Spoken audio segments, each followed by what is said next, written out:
Of 6 people over the wall, you get about 18.5 gallons of fuel.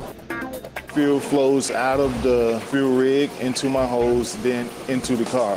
And the air jack.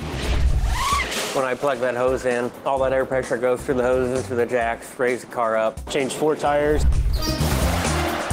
You change your tire, put it back on, and away the car goes. And hopefully less than 7 seconds if you're good. We are at the Indianapolis Motor Speedway. The week before the race, we are doing pit stop practice. We are peeling in shape, lifting weights, and we are prepping the car to make sure everything's perfect for the race. A lot of people, when they look at a pit stop, they're like, man, that looks so easy. But people don't realize sometimes the hours that we have to put in to make it look so easy.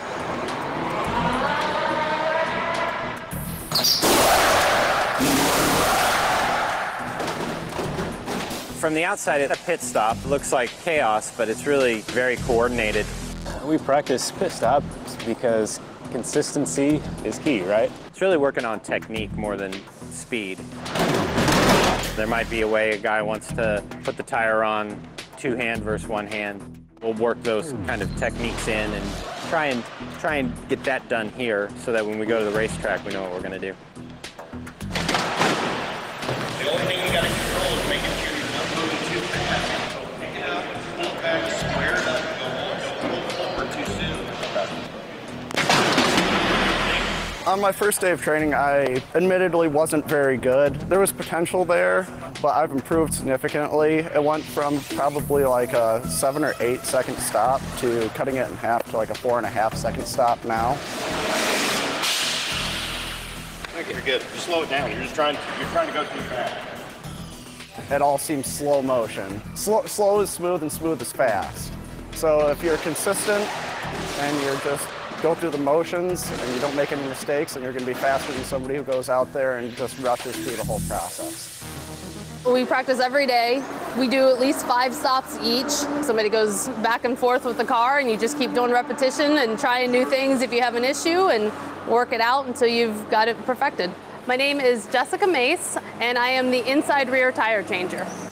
I first changed a tire at the Indy 500 in 2014. I saw the guys practicing, and that was something that was like, man, I really want to do that. I didn't touch a car for months. I just worked on a stationary machine and just kept going and going and going. I was like, this is something I really want to do. And I was able to change tires that year.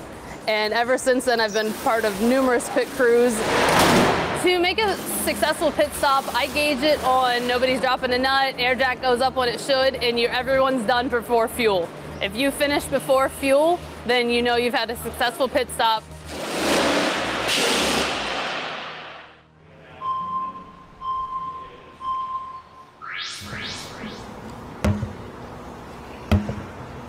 To be an effective pit crew member, you need to have a lot of explosive power, upper body strength, lower body strength, and also have a very strong ability to focus and maintain your cognitive awareness. You have to be able to get in and out of the pits as quickly as possible, not just for effective pit stops, but also from a safety standpoint.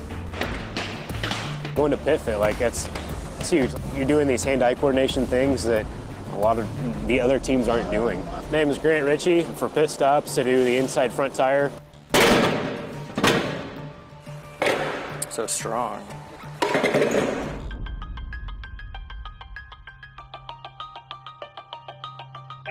The drill with the tire changing is using strobe glasses, which minimizes the ability for the pit crew member to see what he's doing. It breaks up the vision, and so when he takes the glasses off, their vision is that much more acute.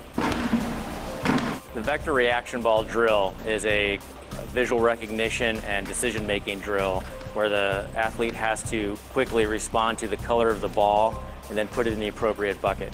That helps them with the decision-making in a pit stop. It's cool because you're working out your mind and trying to improve your reflexes, which is half of what a pit stop is. There it is. An IndyCar pit crew is an incredibly physical job. The longevity of a crew member depends on their physical health and their wellness. If they don't have these qualities, then their career is going to be very short. I'm 51 years old. If it wasn't for this kind of training, I would be limping home every night or walking on crutches or probably already on a wheelchair. Good. That'll way, Rolando. Switch, right arm up. You look at the duration of what they're doing, and it's extremely short. That requires a lot of precision, a lot of strength and speed.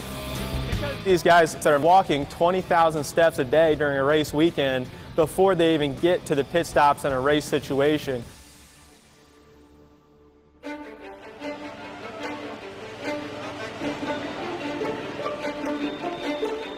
So with today being carb day, it's really the last chance for teams and pit crews to prepare themselves for the race. The biggest thing is making sure your car is set up properly for the race.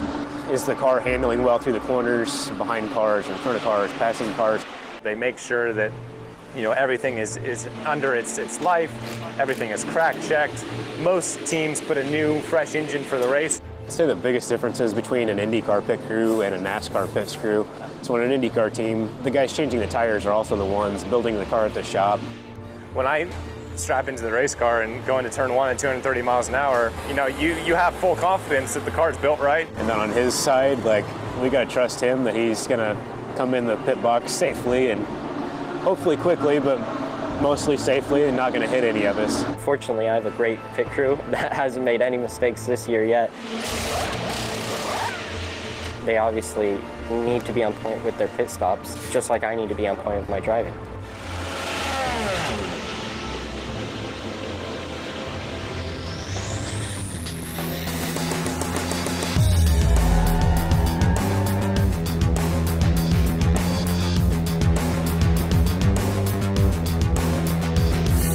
The coolest moment of the whole month is coming in race morning and then coming out on grid and seeing usually not a seat left in the house. That's the coolest part of the year, honestly.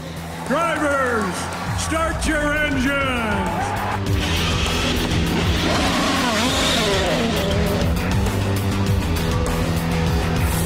A race like this, you're going to make anywhere from 5 to 8 pit stops, depending on your strategy. You have to start hydrating weeks before because you just sweat and sweat and sweat. A good pit crew is important just because the competitive level of IndyCar, everything's measured in tenths of a second, hundredths of a second. It's hard to imagine that we see like a 6.5 second stop versus a 6.4 second stop, and that tenth of a second could be the difference between winning and losing.